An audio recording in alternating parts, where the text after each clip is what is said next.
Hello friends, मैं Ravi Sharma multi e learning में आपका स्वागत करता हूं। हम सीख रहे हैं माइक्रोसॉफ्ट एमएस वर्ड 2010, जिसमें हम इंसर्ट टैब को अभी तक चालू कर रखा है। तो आइए हम शुरुआत करते हैं कि आज की वीडियो में हम क्या पढ़ेंगे। आज की वीडियो में इंसर्ट टैब को कंप्लीट करते हुए हम hyperlink, cross reference, bookmark and header, footer, काफ़ी सारे नए फीचर्स होंगे जो आज हम इसके अंदर पढ़ेंगे। तो आइए शुरू करते हैं हम हमारे फीचर्स को। सबसे पहले हम सीखेंगे आज हाइपरलिंक। हाइपरलिंक का मतलब होता है कि एक फाइल से दूसरी फाइल का लिंक बनाना। जैसे मान लो मैंने यहाँ पर लिख दिया टाइपिंग मास्टर। आपने देखा होगा आपके पास कोई लिंक आता है कि भाई ये गाना सुनने के लिए यहाँ प्ले करें, यहाँ क्लिक करें, तो वो लिंक होते हैं। जैसे मैं इस वर्ड को लिंक बनाना चाहता हूँ, लिंक मतलब जोड़ना, कि मैं यहाँ क्लिक करूँ तो टाइपिंग मास्टर खुल जाए। तो लिंक बनाने के लिए हम क्या करेंगे, सबसे पहले अपने वर्ड को सेलेक्ट करेंगे और जैसे ही हम वर्ड को सेलेक्ट करेंगे तो आप हाइपर लिंक पे जाइए कि कौन सी फाइल का लिंक बनाना चाहते हो। ये काफ़ी सारी फाइलें हैं, आप चाहो तो यहाँ से डेस्कटॉप चूज़ करके टाइपिंग मास्टर भी चूज़ कर सकते हो। जैसे ये रहा टाइपिंग मास्टर। तो जिसको भी आप चूज़ करोगे, चूज़ करने के बाद आपका ऑटोमेटिकली वो लिंक बन जाएगा ओके पर क्लिक करने के बाद। तो अब जब भी आप कंट्रोल दबाए हुए रखना, इस वर्ड पर क्लिक करोगे तो ऑटोमेटिकली वो ऑप्शन खुल जाएगा जो मैंने आपको बताया था। कौन सा ऑप्शन? Typing master. ये देखो मैंने इसका लिंक बना दिया। तो यहाँ क्लिक करा और ओपन क्या हुआ? टाइपिंग मास्टर, क्योंकि इस वर्ड से टाइपिंग मास्टर का लिंक हो चुका है। तो आ जाएगा आपको हाइपरलिंक समझ में। लिंक बनाने का काम करता है आपका हाइपरलिंक। अब पढ़ते हैं बुकमार्क। बुकमार्क क्या करता है? जैसे आप आज कोई 50 पेज 40 पेज का कोई डॉक्यूमेंट पढ़ रहे हो, पढ़ लिया, मान लो मैंने ये पूरा डॉक्यूमेंट पढ़ लिया और मैं पढ़ते पढ़ते यहाँ तक आ चुका हूँ। यहाँ आने के बाद मुझे लगा कि नहीं, अब इसके आगे मुझे नहीं पढ़ना, कल पढ़ना है।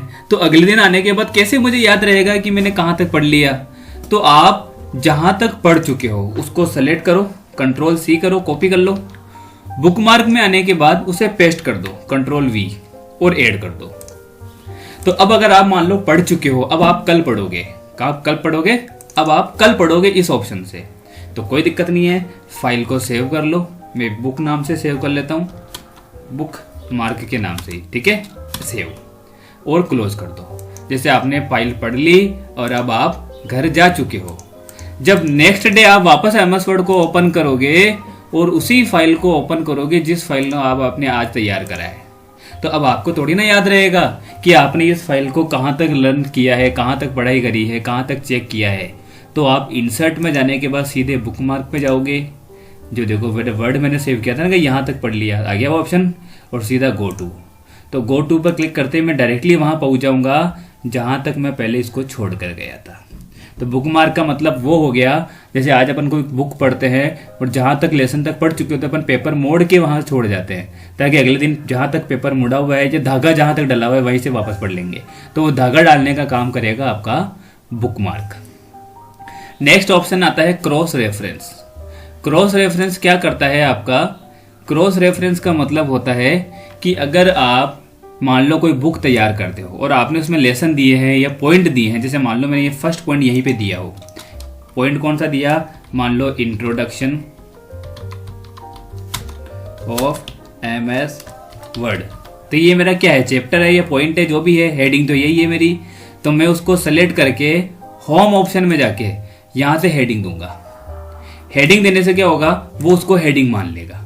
और मैं थोड़ा नीचे जाने के बाद, यहाँ पर आने के बाद फिर मैंने मान लो दूसरी हेडिंग दी कि एमएस वर्ड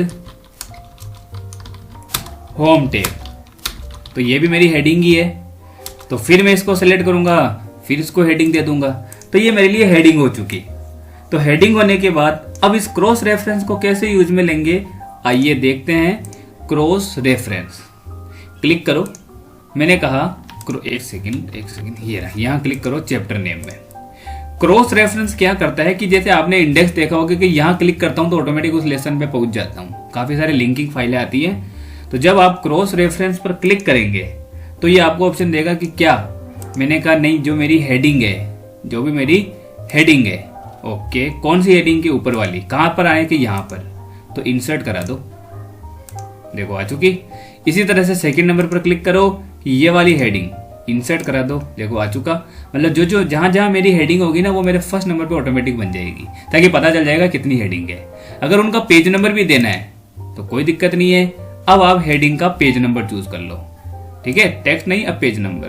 तो वही पहले वाले पर क्लिक करा, इंसर्ट, फिर दूसरे वाले पर क्लिक करा, फिर इंसर्ट। तो आधा पता चल जाएगा कि इसका पेज नंबर यहाँ पर है और इसका पेज नंबर यहाँ पर है। तो अब इसका फायदा क्या होगा, जब भी आप कंट्रोल दबा के सीधा लेसन पर या पेज नंबर पर क्लिक करोगे तो आप सीधे वहीं पहुंच जाओगे, कहाँ पे, जो मैंने आपको समझाया था, ठीक है। तो क्रॉस रेफरेंस क्या करता है, इंडेक्स बनाने का और इंडेक्स को लिंक करने का काम करता है। ये अपन टॉपिक रेफरेंस में भी पढ़ेंगे, रेफरेंस इतना वो नहीं रहेगा, इसलिए इसको मैं यही क्रॉस रेफरेंस डाइट, ये यहाँ से पढ़ो चाहे वहां करो, एक ही बात है, ठीक है। समझ में आ चुका होगा रेफरेंस क्या काम करता है। एक बार वापस समझा देता हूँ, आपको 2 मिनट लगेंगे। जैसे टेबल बना ली मैंने कि भाई इसमें कितनी हेडिंग है, कि इसमें 10 हेडिंग है तो 10 टेबल बना लो, मतलब 10 रो की। सबसे पहले चैप्टर नेम, तो आप इसी क्रॉस रेफरेंस पे जाओ, लेकिन पहले जितने भी हेडिंग है ना उन हेडिंग को सेलेक्ट करके यहाँ से हेडिंग फर्स्ट दे देना।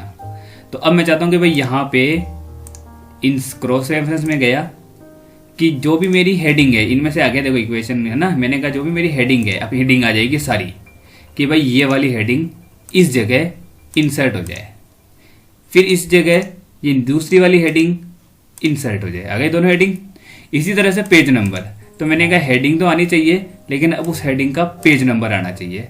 पहले वाले का पेज नंबर यहाँ पे और दूसरे वाले का पेज नंबर यहाँ पे, तो अब सेट हो चुका है। तो अब आप जब भी कंट्रोल दबा के अगर पेज नंबर पर भी क्लिक करोगे तो आप सीधे पेज नंबर पर पहुंच जाओगे, ठीक है। ये देखो पहुंच गए। तो इस तरह से आप आराम से क्रॉस रेफरेंस के जरिए लिंक बना सकते हो और इंडेक्स बना सकते हो। इसका एक काम और होता है कि अगर मान लो मैं नीचे नीचे चला जाऊं, तो आपने देखा कि ऊपर जाने का बटन हर पेज में होता है। तो अगर मैं चाहता हूं कि ऊपर जाने का बटन भी बने तो कोई दिक्कत नहीं है, मैं सीधा शेप पे जाऊंगा या यहाँ नीचे नीचे आने के बाद मैं एक बटन बना दूंगा नीचे नीचे, कहाँ पे, इस जगह कि गो टू होम, होम मतलब समझ गए फर्स्ट नंबर पे। और यहाँ मैं चाहूँ तो एक तीर का निशान बना सकता हूँ, किस तरह का, एक एरो का चिन्ह बना सकता हूँ ताकि पता चल जाए कि भाई ये ऊपर जाने के लिए संकेत कर रहा है। तो अब कैसे बनेगा ये ऑप्शन, पहले सेलेक्ट करो वही हाइपर लिंक, कहाँ जाना है, हाइपर लिंक। तो इसमें देखो ऑप्शन आ रहा है प्लेस इन दिस डॉक्यूमेंट, मैंने कहा यस कि मुझे इस डॉक्यूमेंट के प्लेस में जाना है। अब कहाँ जाना है, मैंने कहा टॉप में जाना है कि हेडिंग में जाना है कि बुक कहाँ जाना है, मैंने कहा टॉप में, और ओके। तो अब जब भी कंट्रोल दबा के आप इस पर क्लिक करोगे, क्या दबा के, तो ऑटोमेटिक फर्स्ट नंबर पर 2 मिनट में पहुंच जाओगे। अगर चाहे 1000 पेज भी नीचे क्यों ना हो, आप ऊपर 2 मिनट में पहुंच जाओगे। तो समझ में आ चुके होंगे आपको hyperlink, bookmark and cross reference. आगे चलते हैं header, footer and page number. Header footer का मतलब होता है कि हमको प्रत्येक पेज में कोई नाम देना है जो हेडिंग के रूप में हर पेज में आए। तो आप इनमें से कोई भी हेडिंग टाइप चूज कर सकते हो। मैंने ये चूज कर लिया और यहाँ ऊपर ही ऊपर लिख दिया मल्टी ई लर्निंग, ठीक है, और क्लोज। तो अब आपको हर पेज पर ये नाम लिखा हुआ मिलेगा, देखो हर पेज पे, आप चाहे कितने भी पेज नीचे चले जाओ आपको हर पेज में। तो ये कहाँ से हुआ, हेडर से। और नीचे की तरफ चाहिए तो फुटर, जैसे नीचे की तरफ इनमें से जो भी स्टाइल मेरे को पसंद आया मैं वो स्टाइल चूज कर लूंगा। तो देखो पेज नंबर भी ऑटोमेटिक आ गया। अब यहाँ लिख सकता हूँ इंट्रोडक्शन आ गया, यहाँ मैं कंपनी का नाम मैंने कहा रवि शर्मा, चाहूँ तो कॉन्टैक्ट नंबर। तो अब जब भी हर पेज में जाओगे तो आपको हर पेज में ये लाइन लिखी हुई मिलेगी। और ये पेज जो हेडिंग की चल रही है वो हेडिंग भी ऑटोमेटिक लिखा हुआ आ जाएगा। ये देखो नीचे नीचे, ये देखो नीचे नीचे आपको होम टैब ऑटोमेटिक मेरे लिखा हुआ आएगा, ठीक है, कि भाई ये किस चीज़ की हेडिंग है।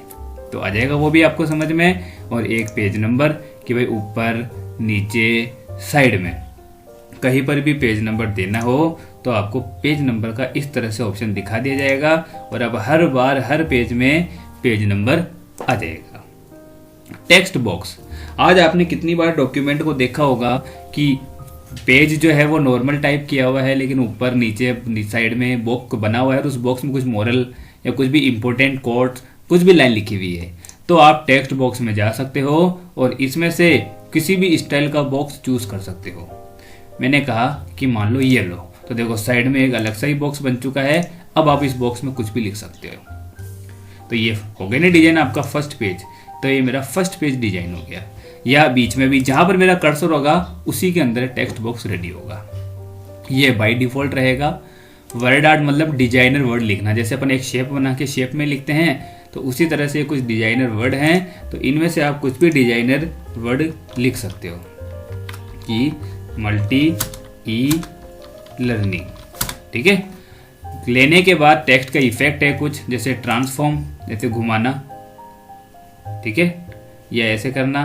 तो जिस रिफ्लेक्शन, ग्लो, तो जो भी आपको इफेक्ट चाहिए वो इफेक्ट आप उसी तरह से, जैसे अपन शेप में इंसर्ट के अंदर फोटो लेते समय जो इफेक्ट देते हैं वही इफेक्ट हम यहाँ भी देख सकते हैं।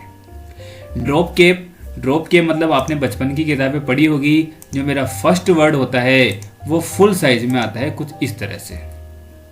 ये देखो, दिख रहा है आपको ड्रॉप केप। ये मेरा क्या करता है, फुल साइज में कर देता है वर्ड को कुछ इस तरह। सिग्नेचर लाइन, सिग्नेचर लाइन क्या करता है, कोई भी पैराग्राफ या कोई भी एप्लीकेशन फॉर्म है, मान लो यहाँ पे प्रिंसिपल के, मैनेजिंग डायरेक्टर के, एमडी के, किसी के भी सिग्नेचर चाहिए, तो खाली जगह छोड़ दूंगा तो क्या पता यहाँ सिग्नेचर करवाने हैं। तो कुछ लोग क्या करते हैं, सिग्नेचर की लाइन छोड़ देते हैं। तो अब ये सिग्नेचर की जो लाइन है वो किस नाम से होनी चाहिए। मैंने कहा ये सिग्नेचर होने चाहिए रवि शर्मा के नाम, जो मल्टी कंप्यूटर ट्रेनिंग सेंटर के सीईओ है, ठीक है, या एमडी है। ओके, तो देखो ऑटोमेटिक लिखा हुआ आ गया, ताकि ये खाली जगह देखते पता चल जाए अच्छा यहाँ इन आदमी के सिग्नेचर होने चाहिए। तो सिग्नेचर लाइन करवाने के लिए हमें सिग्नेचर, और डे टू टाइम मतलब समझ चुके होंगे, डे टू टाइम कहीं पर भी चाहिए तो डे टू टाइम आ जाएगी। ऑब्जेक्ट, ये भी हम एक्सेल में पढ़ेंगे ताकि आपको और भी अच्छे तरह, जो कुछ कुछ चीज़ें हैं जो मैं आपको एक्सेल के लिए छोड़ रहा हूँ, जैसे चार्ट, ऑब्जेक्ट, ठीक है, ये इसीलिए छोड़ रहा हूँ क्योंकि ये वहाँ आप बेटर तरीके से सीख पाओगे। फिर आप यहाँ भी ट्राई करोगे तो आपको समझ में आ जाएगा। मैथ्स के फॉर्मूला, अगर आप इनमें से कोई भी मैथ्स का फॉर्मूला लेना चाहो तो आप ले सकते हो। इसे देखो काफ़ी सारे मैथ्स के फॉर्मूले हैं, क्लिक करोगे तो आ जाएगा। उसमें कुछ चेंजेस करने तो ये ऊपर भी कुछ ऑप्शंस आ रहे हैं, ये सारे फॉर्मूले के कुछ बेसिक मैथ्स के ऑप्शन हैं, ताकि ये लिख नहीं पाओगे आप, ये यहीं से ले पाओगे आप। ये लो आ गया, तो जहाँ भी जो भी चाहिए वो हम यहाँ से ले सकते हैं। और लास्ट ऑप्शन आता है सिंबल। सिंबल बहुत जगह काम आता है। सिंबल पे जाओगे तो ये देखो कुछ सिंबल्स हैं। हाँ, अगर एक्स्ट्रा भी लेने हैं तो मोर सिंबल पे जाने के बाद आपके सामने स्क्रीन खुलेगी, यहाँ टाइप कर देना विंगडिंग्स। क्या टाइप करोगे, विंगडिंग्स, तो आपके सामने काफ़ी सारे सिंबल आ जाएंगे। जैसे बुक का, तो इंसर्ट करोगे तो स्क्रीन पे बुक आ गई। तो ये काफ़ी सारे सिंबल है। ओम का, तो देखो ओम आ गया। तो ये चीज़ आप लिख नहीं पाते, आपको लेने पड़ते हैं। तो सिंबल से हम कुछ भी सिंबल ले सकते हैं। तो इस तरह से अपना इंसर्ट टेप भी कंप्लीट होता है। आप इनकी बार बार प्रैक्टिस करें। किसी भी तरह की प्रॉब्लम होती है या कोई चीज़ समझ में नहीं आती है तो रिपीट करके देखें। फिर भी प्रॉब्लम आती है तो दिए गए नंबर से हमसे संपर्क करें। हम आपके एनी टाइम ऑनलाइन सपोर्ट लेकर, आपके कंप्यूटर को ऑनलाइन लेकर आपकी प्रॉब्लम का सॉल्यूशन करेंगे। तो मैं रवि शर्मा, धन्यवाद, थैंक यू।